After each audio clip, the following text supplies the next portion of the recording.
Hey guys, Josh here again with Windy City Equipment, continuing on with our video series about how to have a career as a service technician.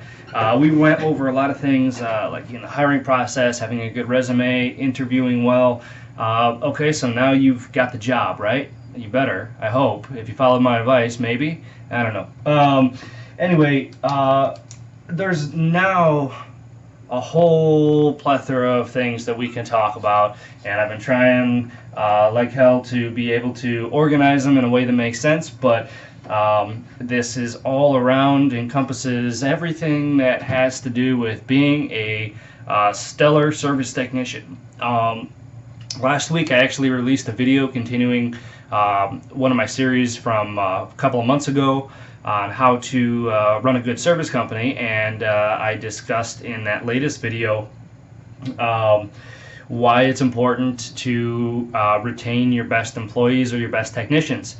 And I just want to remind everybody that's what we're doing here in this series. I'm teaching you how to be one of those technicians that a company just does not want to get rid of.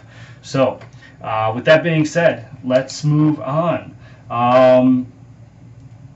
So I think for this video I'm going to talk about willingness to work.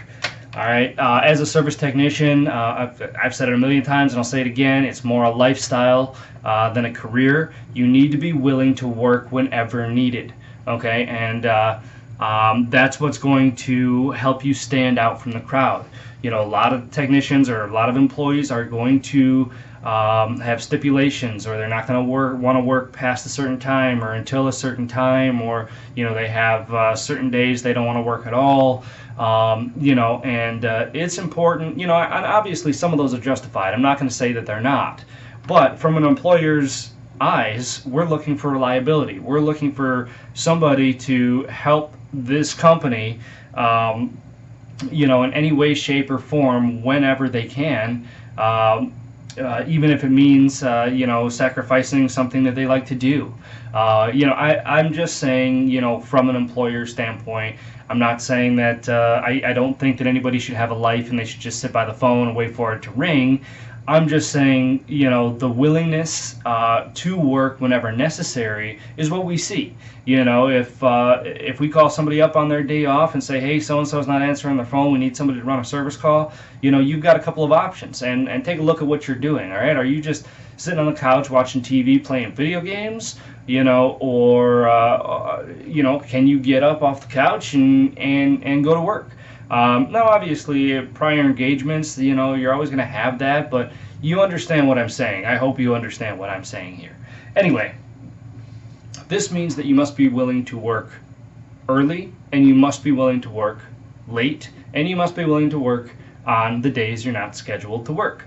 You know, and that's just the life of a service technician. Sometimes you're going to start at 3 a.m. Sometimes you're going to start at 9 a.m. Sometimes you're going to start at noon. Sometimes you're going to get off at noon. Sometimes you're going to get off at 3. Sometimes you're going to get off at 7 or 11 o'clock at night. You just don't know, you know, but the bottom line is the correct answer, if anybody asks you ever, what time can you work till or what's your availability, your response should always be whenever the job is done.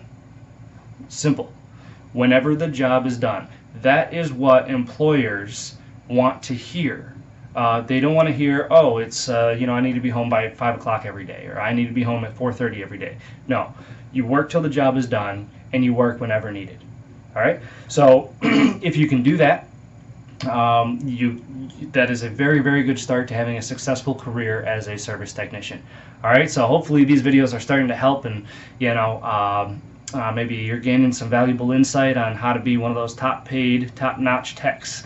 All right? Well, thank you very much for watching. Any ideas or comments, please leave them below or shoot me an email, give me a call, whatever.